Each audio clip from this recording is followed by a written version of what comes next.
1월 27일 화요일입니다. 이번 한 주간도 오직 주와 함께 걸어가고 반드시 십자가 복음의 삶을 삶 가운데 살아가는 한 주간 오늘 하루의 삶 되시기를 축복합니다. 우리 합심해서 기도하겠습니다. 은혜를 소유하려 하지 않게 하시고 은혜 앞에 엎드리게 하시고 돈과 공로가 아니라 오직 십자가를 의지하게 하옵소서. 우리 교회가 선교하는 24개 교회와 선교지를 올 한 해도 강한 능력으로 붙드셔서 오직 하나님 나라와 영혼 구원의 놀라운 역사가 나타나게 하옵소서. 두 가지 기도 제목으로 같이 기도하겠습니다.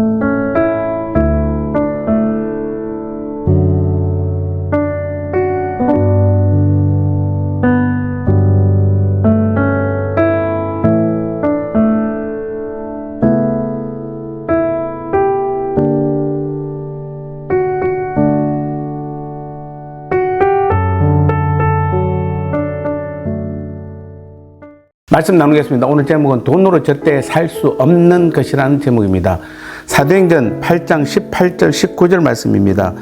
시몬이 사도들의 안수로 성령 받는 것을 보고 돈을 들여 이르되 이 권능을 내게도 주어 누구든지 내가 안수한 사람은 성령을 받게 하여 주소서 하니. 아멘.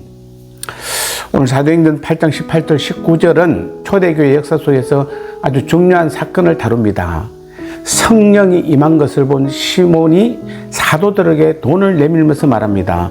이 권능을 내게도 주어 누구든지 내가 안수하는 사람은 성령을 받게 하여 주옵소서. 자, 이 시몬의 말 속에는 인간의 본성이 그대로 드러납니다. 그는 하나님의 능력을 보았지만 그것을 경외의 대상이 아니라 소유의 대상으로 보았던 것입니다. 성령의 역사를 보면서도 그것을 하나님께서 주시는 선물이 아니라 돈으로 살 수 있는 능력으로 이해했습니다. 이것이 인간이 복음을 이해하지 못할 때 나타나는 가장 대표적인 모습입니다. 성경은 분명히 말합니다. 하나님의 은혜와 은사는 결코 돈으로 살 수 없는 것들입니다. 왜냐하면 은혜는 값없이 주어지는 것이고 은사는 하나님이 주권적으로 나누어 주시는 것이기 때문입니다. 십자가 복음은 이 사실을 가장 분명하게 보여줍니다. 주님의 십자가는 인간이 하나님께 무엇을 지불해서 얻은 사건이 아닙니다. 인간은 구원을 살 돈도 의로움을 살 능력도 하나님 앞에 내놓을 자격도 없습니다. 그런데 하나님은 독생자를 내어주시며 구원을 값없이 주셨습니다. 이것이 바로 은혜입니다. 지금 시몬의 문제는 돈이 아니라 마음의 방향이었습니다. 그는 여전히 세상의 방식으로 하나님을 이해했습니다. 세상에서는 돈으로 권력과 영향력을 살 수 있습니다. 그러나 하나님 나라에서는 그 방식이 통하지 않습니다. 하나님 나라의 질서는 완전히 다릅니다. 세상은 얼마 내느냐를 묻지만 하나님은 얼마나 나를 신뢰하느냐를 묻습니다. 오늘 교회 안에도 시몬과 같은 마음이 숨어 있을 수 있습니다. 우리는 하나님께 헌금하고 봉사하고 헌신합니다. 그러나 우리 마음 깊은 곳에서 은혜를 거래하려는 생각이 스며들 때도 있습니다.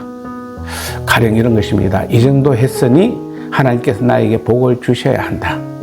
이 정도 드렸으니 하나님도 나를 더 써주셔야 한다. 이런 생각은 믿음이 아니라 은혜를 돈과 행위로 사려는 시몬의 사고방식입니다. 그러나 복음은 분명하게 말합니다.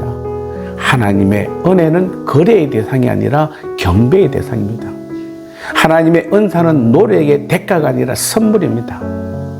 성령은 인간이 돈으로 조작할 수 있는 능력이 아니라 하나님의 뜻대로 임하시는 인격적인 하나님이십니다. 그래서 하나님은 시몬의 제안을 단호하게 거절하셨습니다. 왜냐하면 은혜가 돈으로 거래되는 순간 십자가는 그 의미를 완전히 잃어버리기 때문입니다. 나눔의 시간입니다. 하나님의 은혜와 은사는 왜 돈으로 살 수 없는 것들일까요? 왜 하나님은 시몬의 제안을 거절하였을까요?